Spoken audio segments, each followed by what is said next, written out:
हमारी पार्टी के जिलाध्यक्ष श्री सुबोध कुमार सिंह जी, लगातार दूसरी बार चुनाव जीतने वाली परिहार के माननीय विधायक श्रीमती गायत्री देवी जी, रीगा के दूसरी बार विधायक भाई मोतीलाल जी, बथना के नवनिर्वाचित पहली बार जीतने वाले विधायक श्री अनिल राम जी, पूर्व विधान पार्षद श्री बैजनाथ प्रसाद जी, पूर्व विधायक श्री राम नरेश यादव जी, जो 74 आंदोलन भी मेरे साथ जिन्होंने काम किया, जिला के प्रभारी श्री विवेक जी, किसान मोर्चा के पूर्व प्रदेश अध्यक्ष श्री रत्नेश जी, श्री शिवशंकर प्रसाद जी, श्री नंदकिशोर सिंह जी, श्री उमेश झा जी, श्री ध्रुव सराफ जी, मंडल अध्यक्ष श्री राम प्रवेश सिंह जी, श्री विवेक कुमार जी, श्री राम विश्वास यादव जी, पटना से मेरे साथ आए सीतामढ़ी के रहने वाले भाई रामबिलन ठाकुर जी,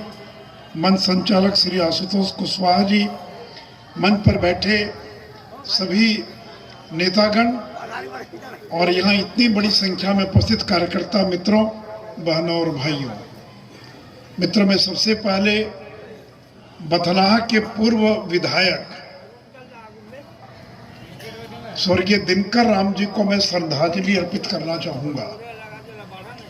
लगातार 3 बार विधायक रहे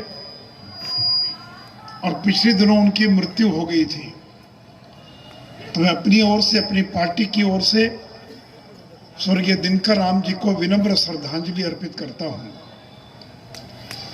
और मित्रों, मैं सीतामढ़ी की जनता को नमस्कार करना चाहूंगा, सर झुकाकर प्रणाम करना चाहूंगा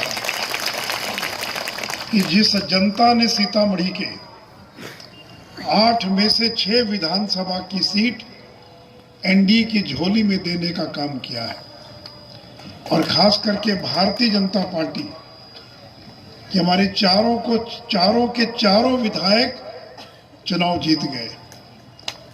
और मैं खास करके परिहार विधानसभा के कार्यकर्ताओं को कि पूरा शासन प्रशासन राजद उम्मीदवार के पक्ष में काम कर रहा था, लेकिन आप लोगों की कड़ी मेहनत का परिणाम है कि परिहार की सीट को भी लगातार तीसरी बार हम लोगों ने जीतने का काम किया है। और जिन लोगों ने राजद के उम्मीदवार को गलत तरीके से मदद करने का काम किया है, मुझे राम नरेश जी ने पूरी जानकारी दी है, उन लोगों को छोड़ेंगे नहीं। सरकार हम लोगों की है, प्रशासन का काम है निष्पक्ष काम करना।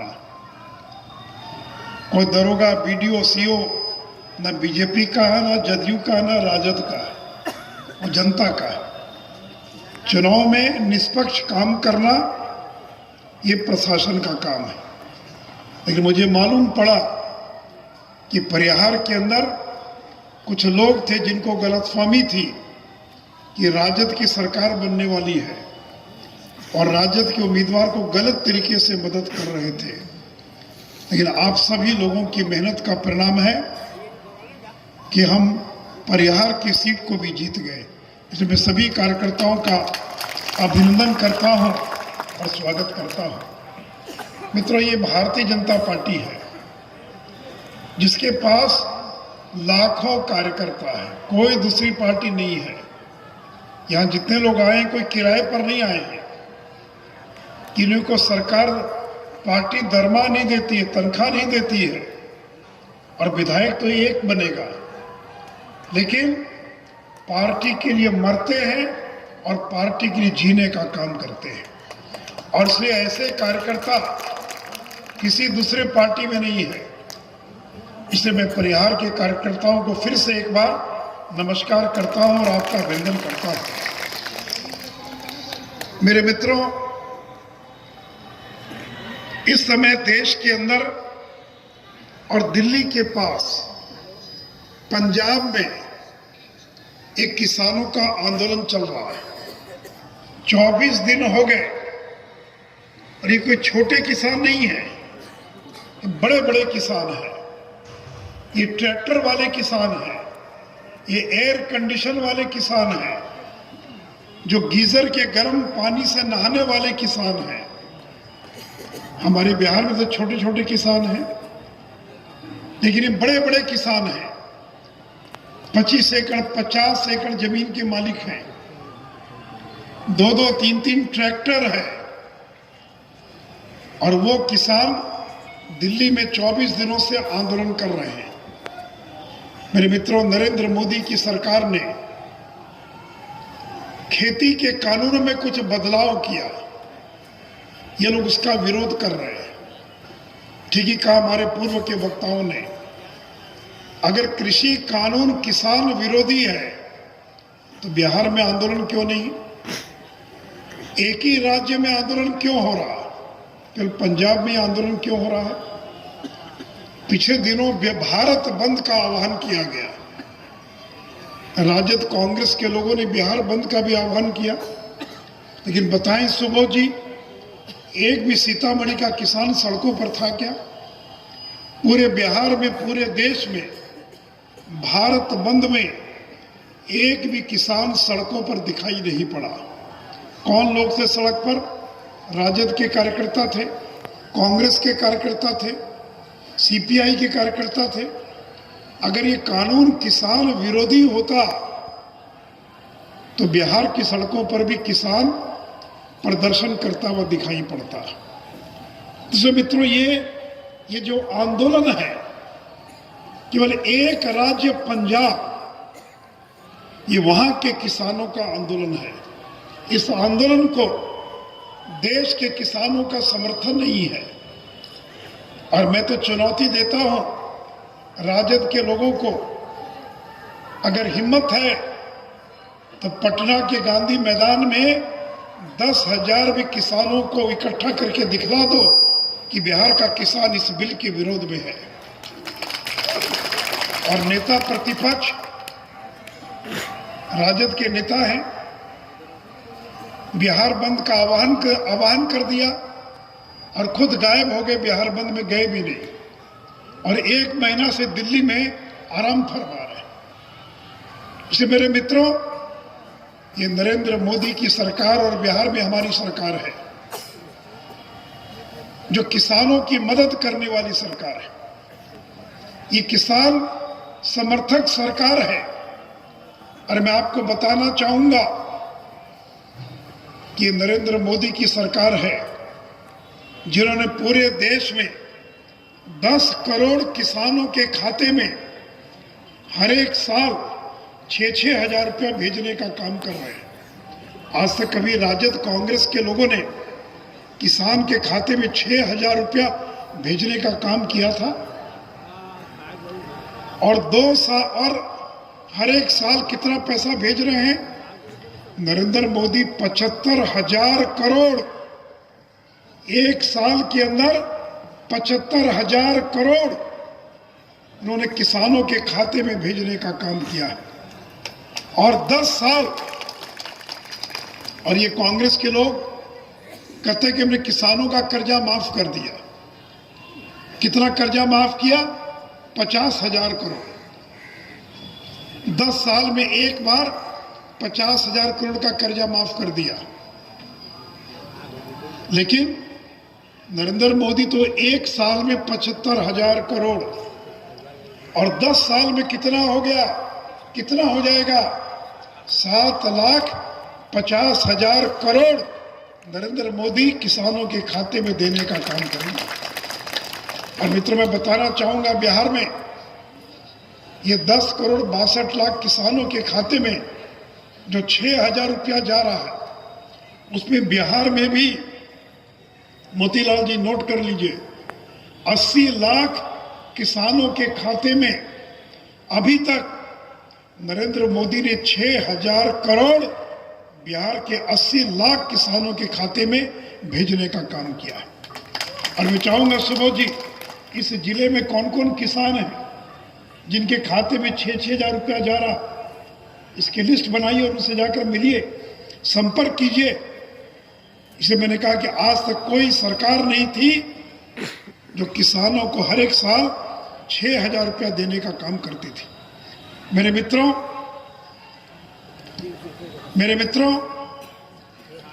नरेंद्र मोदी ने क्या किया? ये ठीक ही कहा, मेरे पहले के एक भाषण कर रहे थे कि यूरिया खाद की कालाबाजारी होती थी। 500 रुपये में, 400 रुपये में यूरिया खाद बिका करती थी। लाठी चार्ज होता था, हंगामा होता था। और ये जो परिहार है, बगल में नेपाल है, सारी की सारी यूरिया नेपाल चली जाया करती थी। ये नरेंद्र मोदी की सरकार है। उन्होंने क्या किया, यूरिया में नीम का लेप लगा दिया। ये नीम जानते, नीम, यूरिया खाद के दाने पर नीम का लेप लगा दिया, क्योंकि बड़े पैमाने पर जो यूरिया है उसका केमिकल इंडस्ट्री में, केमिकल उद्योग में उसका इस्तेमाल होता था। तो नरेंद्र मोदी ने नीम कोटेड यूरिया, और जितनी यूरिया चाहिए हम आपूर्ति करेंगे। और आज यूरिया की कालाबाजारी बंद हो गई, किसान को ठीक दाम पर यूरिया मिल रहा है। और इतना ही नहीं, तो आपको बता दें, कांग्रेस और राजद के शासनकाल में बिहार के अंदर बरौनी में एक खाद का कारखाना था, और खाद का कारखाना बंद हो गया। किसके राज में बंद हुआ? कांग्रेस राजद के राज में बंद हुआ। और अब नरेंद्र मोदी की सरकार ने 6000 करोड़ रुपया खर्चा करके बरौनी के खाद कारखाने को फिर से चालू करने का काम प्रारंभ कर दिया है। अगले 1 साल के अंदर बरौनी का खाद कारखाना चालू हो जाएगा, और वहाँ यूरिया पैदा होगी, यूरिया तैयार होगी, और बिहार के किसानों को आगे आने वाले दिनों में कोई खाद की दिक्कत नहीं होगी। ये है नरेंद्र मोदी की सरकार। मेरे मित्रों, बिहार का किसान डीजल से खेती करता है। और ये भी आपको बता दूं कि हम लोग जब सरकार में थे या हैं, तो डीजल अनुदान मद में 2 साल में 40 लाख किसानों को 444 करोड़ रुपया हम लोगों ने डीजल अनुदान के मद में देने का काम किया है। और नरेंद्र मोदी जी ने कहा कि भी किसान के घर में तो बिजली चली गई, लेकिन अब किसान के खेत में बिजली पहुंचाने का काम करेंगे। और मित्रों, मैं नीतीश जी को धन्यवाद देना चाहूंगा कि पिछले सप्ताह कैबिनेट ने फैसला किया है कि अगले 5 साल के अंदर बिहार में एक भी खेत नहीं बचेगा जहां बिजली पहुंचा कर नहीं दिखलाएंगे। घर में 24 घंटा बिजली और खेत में 8 घंटा बिजली मिलेगी। अब बिहार का किसान डीजल से खेती नहीं करेगा, अब बिहार का किसान बिजली से सिंचाई करने का काम करेगा। मित्रों, 1 एकड़ जमीन को डीजल से खेती करने में खर्चा आता है 200 रुपया, और वही 1 एकड़ जमीन अगर बिजली से सिंचाई करेंगे तो खर्चा कितना आएगा? केवल 20 रुपया खर्च आएगा, 20 रुपया खर्च आएगा। और हमारी सरकार ने बिहार में ये भी तय किया है कि जो किसान खेती में बिजली का इस्तेमाल करेंगे उनको कितना देना पड़ेगा मालूम है? बिजली का दाम है 1 यूनिट का 6.5 रुपया, 6.5 रुपया। लेकिन किसान को कितना देना होगा? केवल 65 पैसा प्रति यूनिट बिजली के बिल का भुगतान करना पड़ेगा। इसलिए मित्रों, अगर नरेंद्र मोदी कहते हैं कि किसान की आमदनी दुगना करेंगे, तो किसान की आमदनी दुगना कैसे होगा? जब किसान की लागत घटेगी। अगर आपको खाद ब्लैक में मिलेगा, अगर डीजल से खेती करेंगे तो आपकी लागत बढ़ेगी, लेकिन अगर लागत कम हो जाए तो आपकी आमदनी बढ़ जाएगी। और इसलिए नरेंद्र मोदी की सरकार ने कहा है कि 2022 तक हम किसान की आमदनी को दुगना करने का काम करेंगे। और मित्रों, इतना ही नहीं, बिहार की सरकार जब बाढ़ आई, जब बिहार के अंदर प्राकृतिक आपदा या बाढ़ आया या सूखा पड़ गया, तो हम लोगों ने बिहार में किसानों की मदद करने का काम किया। और हम लोगों ने 2 साल के अंदर बिहार के 54 लाख किसानों के खाते में 2178 करोड़ रुपया प्राकृतिक आपदा का मुकाबला करने के लिए कृषि इनपुट अनुदान के रूप में खाते में देने का काम किया है। अब मित्रों, 2 साल में केंद्र की सरकार और बिहार की सरकार दोनों ने मिलाकर 8,590 करोड़ रुपया बिहार के किसानों के खाते में देने का काम किया है। मित्रों, जमाना चला गया जब किसानों को नगद मदद मिलती थी। अब क्या बैंक का खाता खुल गया और बैंक के खाते में पैसा जाता है। कोई बिचौलिया नहीं, कोई दलाल नहीं और कोई बीच में पैसा मार नहीं सकता है।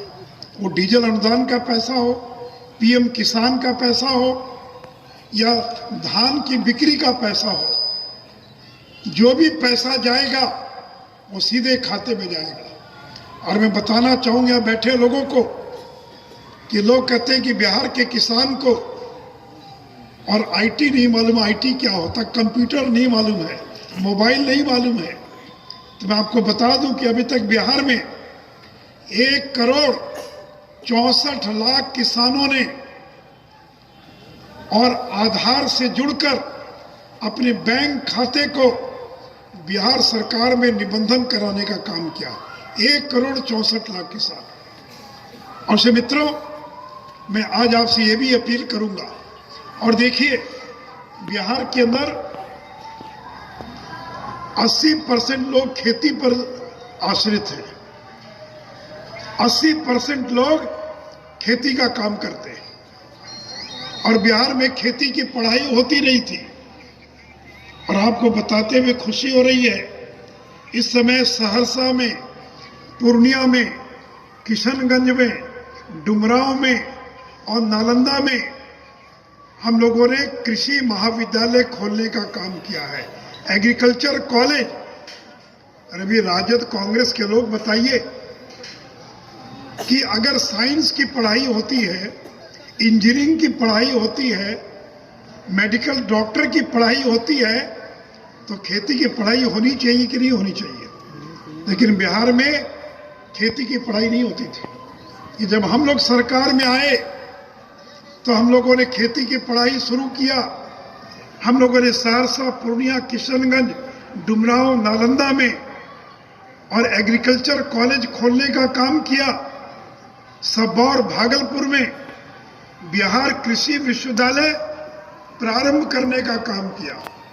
और मित्रों, एक बात और समझ लीजिए, अगर किसान की आमदनी को बढ़ाना है तो धान और गेहूं से बाहर निकलना पड़ेगा।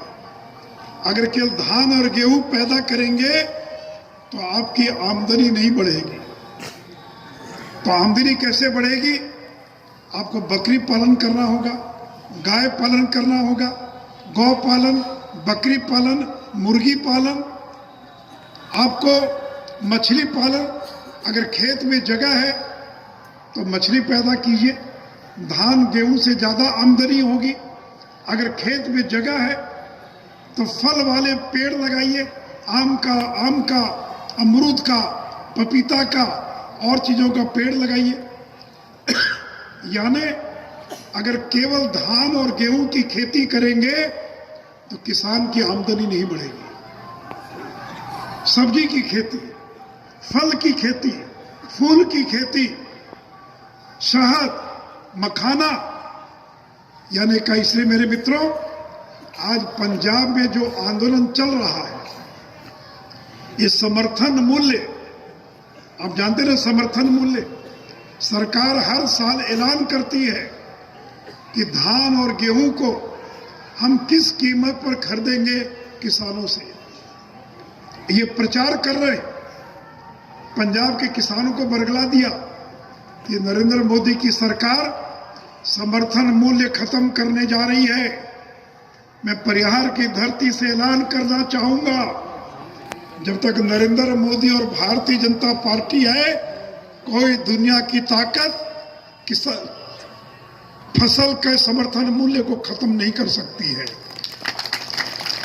मेरे मित्रों, का समर्थन मूल्य खत्म करना होता तो इस साल धान की कीमत 1868 रुपया प्रति क्विंटल निर्धारित की गई है। 1868। अगर एमएसपी मिनिमम सपोर्ट प्राइस समर्थन मूल्य अगर खत्म करना होता तो हम समर्थन मूल्य की घोषणा क्यों करते? और पिछले साल से 53 रुपया ज्यादा हम लोग समर्थन मूल्य का ऐलान किया है। इसलिए पहली बात तो मेरे मित्रों याद रखिए कि समर्थन मूल्य कभी खत्म नहीं होगा, हर साल बढ़ाएंगे। मुझे मालूम है सीतामढ़ी जिले में अभी धान की बिक्री कम हो रही है क्योंकि धान में नमी है। सरकार उसी धान को खरीदती है जिसमें नमी 17% से ज्यादा नहीं हो। अगर नमी ज्यादा है तो सरकार धान नहीं खरीदेगी। 17% नमी होगी तभी वो धान खरीदा जाएगा।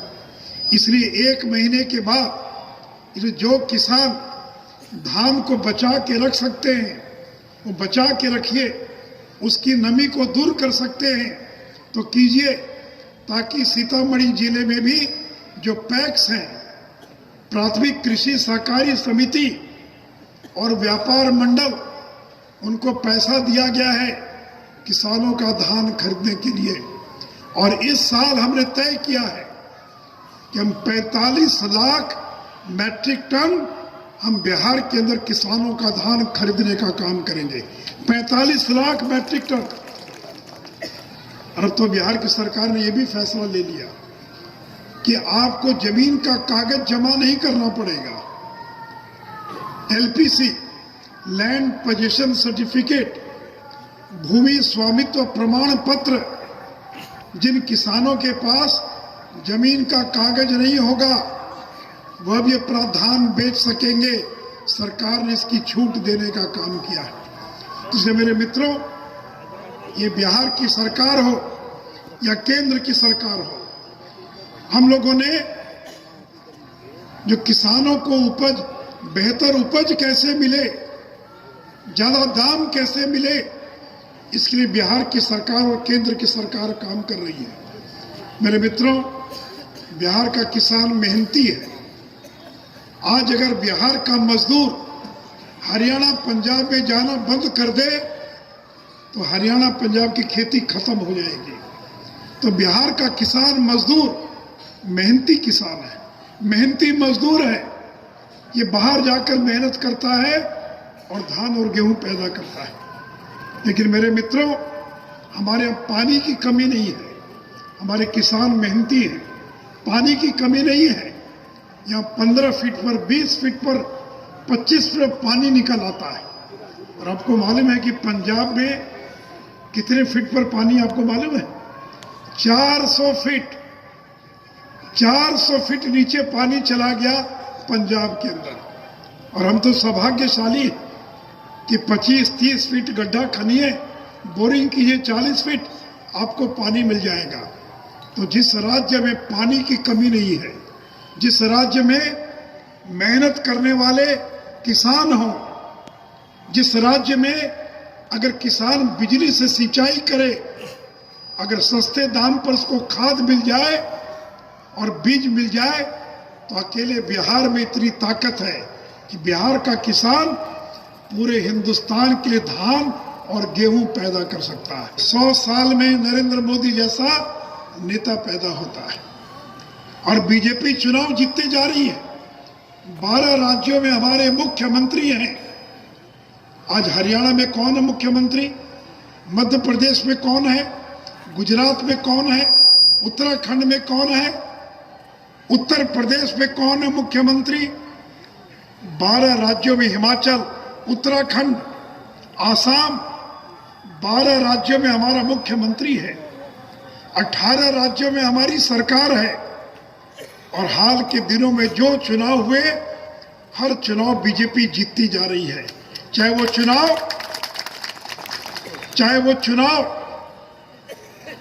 देश के हैदराबाद में हुआ हो, चुनाव नगर पालिका का चुनाव, हर राज्य में हम चुनाव जीतते जा रहे हैं। नरेंद्र मोदी का झंडा तेजी से बुलंद होता जा रहा है। आज अमित शाह जी बंगाल गए हैं और आज तृणमूल कांग्रेस के 9 विधायक तृणमूल कांग्रेस छोड़कर और भारतीय जनता पार्टी में शामिल हो रहे हैं। अभी तो हम चुनाव जीते हैं, बिहार का चुनाव जीते हैं। 6 महीने के बाद बंगाल का चुनाव होगा। बंगाल में भी बीजेपी का मुख्यमंत्री होगा और बीजेपी का ही सरकार बंगाल में बनाने का काम करेगी। और कांग्रेस की हालत क्या है?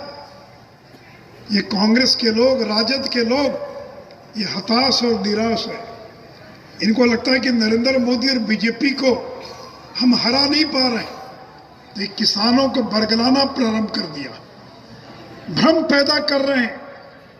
इसे मेरे मित्रों, जो लोग चुनाव के अंदर हमको नहीं हरा पाए, वो किसानों को बरगलाकर, किसानों में भ्रम पैदा करके किसानों को सड़कों पर लाने की कोशिश कर रहे हैं। इसलिए मैं बिहार के किसानों से मैं हाथ जोड़कर विनती करूंगा, राजद कांग्रेस के बहकावे में मत आइएगा। जिन लोगों ने 15 साल बिहार में राजद ने राज किया, बताएं किसानों के लिए क्या किया उन्होंने। और जिस कांग्रेस ने 45 साल बिहार में राज किया, वो बताएं कि किसानों के लिए क्या किया उन्होंने। और ये नरेंद्र मोदी, नीतीश कुमार की सरकार है जो किसानों के लिए काम करने वाली सरकार है। और मेरे मित्रों, हमारी सरकार ने यह भी तय किया है कि अगले 5 साल के अंदर, अभी तो हम केवल धान और गेहूं की खरीद कर रहे थे, अब दलहन की भी खरीद और हम बिहार में शुरू करने जा रहे हैं। दलहन की खेती भी हम शुरू करने जा रहे हैं, खरीद शुरू करने जा रहे हैं। और मेरे मित्रों, ये सीतामढ़ी जिला है, यहाँ के गन्ना पैदा करने वाले किसान हैं। मुझे मालूम है कि रीगा चीनी मिल की हालत अच्छी नहीं है। किसानों का 60 करोड़ से ज़्यादा का बकाया है। यहाँ आने के पहले मैंने सीतामढ़ी के डीएम से बातचीत किया है और उन्होंने आश्वस्त किया है कि रीगा की चीनी मिल बहुत जल्द प्रारंभ होगी, बहुत जल्द खरीद का काम प्रारंभ होगा और किसानों को जो 60 करोड़ बकाया है उसका भुगतान भी बहुत जल्द और वो करने का प्रयास यहाँ की डीएम कर रही है। इसलिए मेरे मित्रों, मैं आज आपसे केवल यही कहने के लिए आया हूँ कि किसानों की आमदनी बढ़े। बिहार तभी आगे बढ़ेगा जब किसान आगे बढ़ेगा।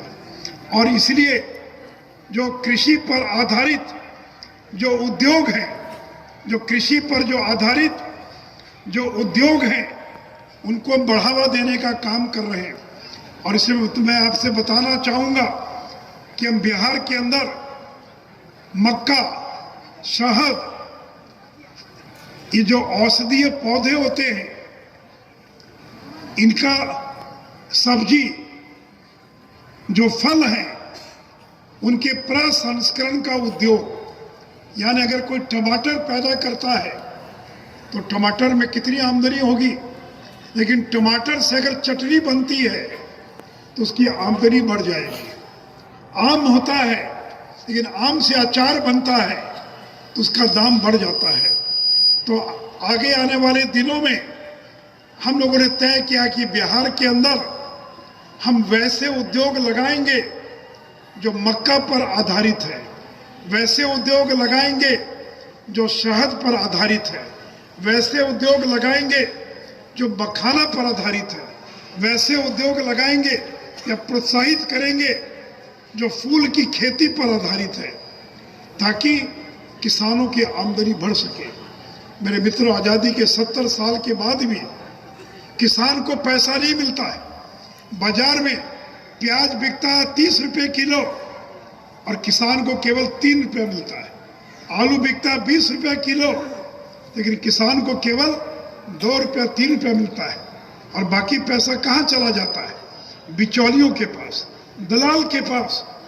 नरेंद्र मोदी की सरकार यही प्रयास कर रही है कि किसान को उसकी उपज का उचित मूल्य मिले। इससे मेरे मित्रों, नरेंद्र मोदी देश के प्रधानमंत्री हैं और आज देखिए कितना संकट है, कोरोना काल से गुजर रहे। 6 महीना लॉकडाउन का था, आज भी स्कूल कॉलेज बंद हैं, लेकिन मैं धन्यवाद देना चाहूँगा बिहार की सरकार को कि हमने कोरोना को नियंत्रित करके दिखलाया है। बिहार में केवल कोरोना से अभी तक 1400 लोगों की मौत हुई है और महाराष्ट्र जो हमसे ज़्यादा विकसित राज्य है, ज़्यादा संपन्न राज्य है, ज़्यादा अस्पताल है, ज़्यादा डॉक्टर है, आपको मालूम है कि महाराष्ट्र में कितने लोग मरे हैं कोरोना से? 50,000 से ज़्यादा लोग कोरोना से मर चुके हैं। तमिलनाडु में, केरल में, आंध्र में, तेलंगाना में 10-10 हजार लोग मर चुके हैं। लेकिन बिहार में हम लोगों ने बेहतर इंतजाम किया।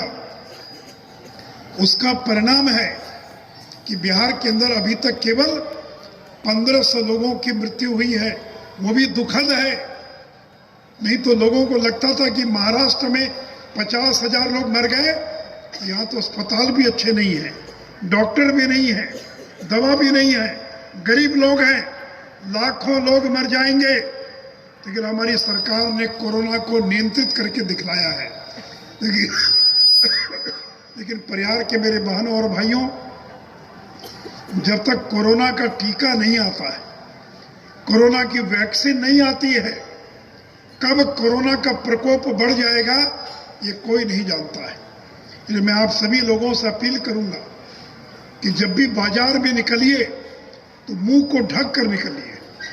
अगर मास्क नहीं हो तो जो गमछी है उसे मुंह को, नाक को बंद करके चलिए और दूरी बना के रखिए। ये कोई नहीं जानता है कि कोरोना का संकट फिर पैदा हो सकता है। 3-4 महीना और लगेगा। कोरोना की दवा बाजार में आ रही है, टीका आ रहा है और बिहार में हमारी सरकार ने तय किया है कि हम किसी भी आदमी से कोरोना का टीका लगाने के लिए पैसा नहीं लेंगे और मुफ्त में हम कोरोना का टीका लगाने का काम करेंगे। तो इसलिए मेरे मित्रों, देश संकट के दौर से गुजर रहा है। एक और कोरोना का संकट और दूसरी ओर लद्दाख की सीमा पर चीन के साथ तनाव की स्थिति बनी हुई है। गलवान घाटी में जो कुछ हुआ आपको मालूम है। तो एक और चीन का संकट, दूसरी ओर कोरोना का संकट। और कोरोना के कारण फैक्ट्री बंद हो गई, उद्योग बंद हो गए, कल कारखाने बंद हो गए, बड़ी संख्या में लोग बेरोजगार हो गए। ये केवल बिहार में नहीं हुआ, ये केवल हिंदुस्तान में नहीं हुआ, बल्कि पूरी दुनिया में हुआ है। लेकिन ये नरेंद्र मोदी है जो एक और चीन का मुकाबला कर रहा है, दूसरी ओर कोरोना का मुकाबला कर रहा है और तीसरी ओर अर्थव्यवस्था का भी मुकाबला कर रहा है। इसलिए मेरे मित्रों, अगर कोई दूसरा प्रधानमंत्री होता तो हिंदुस्तान में क्या हालत होती, ये सोच के परेशान हो जाइएगा। एक मजबूत आदमी जो किसी से डरता नहीं है, वो चीन हो या पाकिस्तान, हर एक का मुकाबला करना जानता है। यह है नरेंद्र मोदी। इसलिए मेरे मित्रों, जब बिहार में लाखों लोग लौट कर आ रहे थे, चुनाव के अंदर बड़ा प्रयास किया राजद कांग्रेस के लोगों ने। 22 लाख से ज्यादा लोगों को मुफ्त में ट्रेन से अपने घर पहुंचाने का काम नरेंद्र मोदी ने किया। हमारे किसान, हमारे मजदूर मुंबई में, दिल्ली में, कलकत्ता में, चेन्नई में फंसे हुए थे लॉकडाउन में। घर कैसे आए, आने का कोई उपाय नहीं था, पैसा नहीं था। ये गरीब का बेटा नरेंद्र मोदी है जिसने 22 लाख लोगों को बिहार में 1500 से ज्यादा ट्रेन चलाकर मुफ्त में अपने घर तक पहुंचाने का काम किया था। और इतना ही नहीं, तो गरीब के घर में अनाज नहीं था लॉकडाउन के कारण, तो छठ तक 6 महीना मुफ्त में अनाज देने का काम किया। इसलिए मेरे मित्रों, ऐसा प्रधानमंत्री बहुत मुश्किल से पैदा होता है। इसलिए मैं सीतामढ़ी के किसान भाइयों से यही अपील करूंगा कि राजद कांग्रेस के बहकावे में मत आइएगा। केवल पंजाब में आंदोलन है, पूरे देश में कोई आंदोलन नहीं है। और पूरे देश का किसान नरेंद्र मोदी के साथ खड़ा है, पूरे देश का किसान भारतीय जनता पार्टी के साथ खड़ा है। और मित्रों, हमारा वायदा है कि 2022 तक हम किसान की आमदनी को दुगना करके दिखलाएंगे। मैं परिहार के मेरे मित्रों, किसान भाइयों, आपका सहयोग चाहिए, आपका समर्थन चाहिए। और आगे आने वाले दिनों के अंदर किसानों के लिए जो भी कुछ करना पड़ेगा, हमने पहले भी किया है और आगे भी हम किसानों के लिए काम करेंगे। किसानों के लिए जिएंगे, किसानों के लिए मरेंगे, किसानों की आमदनी बढ़ाएंगे, किसानों को खुशहाल बनाएंगे। क्योंकि किसान खुशहाल होगा तभी बिहार आगे बढ़ेगा, और जब बिहार आगे बढ़ेगा तभी देश आगे बढ़ेगा। तो इसलिए मेरे मित्रों, मुझे खुशी है कि गायत्री देवी जी को आपने दूसरी बार जिताया है।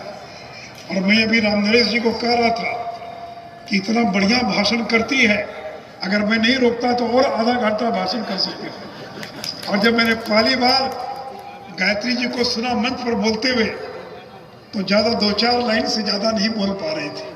लेकिन आज मुझे खुशी है कि गायत्री देवी जी ने परिहार की कमान को और संभाल लिया है, और दोनों पति पत्नी और बीजेपी के कार्यकर्ताओं के साथ मिलकर और ज़्यादा सेवा करेंगे, कर्पूरी जी की धरती की और ज़्यादा सेवा करेंगे। और अगला चुनाव जब भी होगा, लोकसभा भी जीतेंगे और विधानसभा भी जीतेंगे। और इसलिए मित्रों, फिर से एक बार आप सभी लोगों को नमस्कार करता हुआ, आप सभी लोगों को सर झुकाता हुआ, प्रणाम करता हुआ अपनी बात समाप्त करता हूँ। आइए मेरे साथ नारा लगाइए, भारत माता की, भारत माता की, भारत माता की, वंदे वंदे वंदे। जय जवान, जय जवान, जय जवान। क्योंकि बिना जवान और बिना किसान के देश नहीं चल सकता है। जवान सीमा की रक्षा करेगा और ये किसान जमीन से अनाज पैदा करके 120 करोड़ भारत के लोगों का पेट भरने का काम करेगा। जय जवान, भारत माता की। धन्यवाद। मैं अपने माननीय नेता को, सभी बूथ स्तर के सप्तऋषि टीम के कार्यकर्ताओं की ओर से बहुत बहुत धन्यवाद देता हूं। साथ ही सभी कार्यकर्ता साथी से अनुरोध है कि बिना भोजन किए कोई भी साथी यहां से नहीं जाएंगे। अब कार्यक्रम के समाप्ति में धन्यवाद ज्ञापन हम लोग के प्रदेश के कार्य समिति के सदस्य प्रोफेसर उमेश चंद्र झा जी धन्यवाद ज्ञापन करेंगे।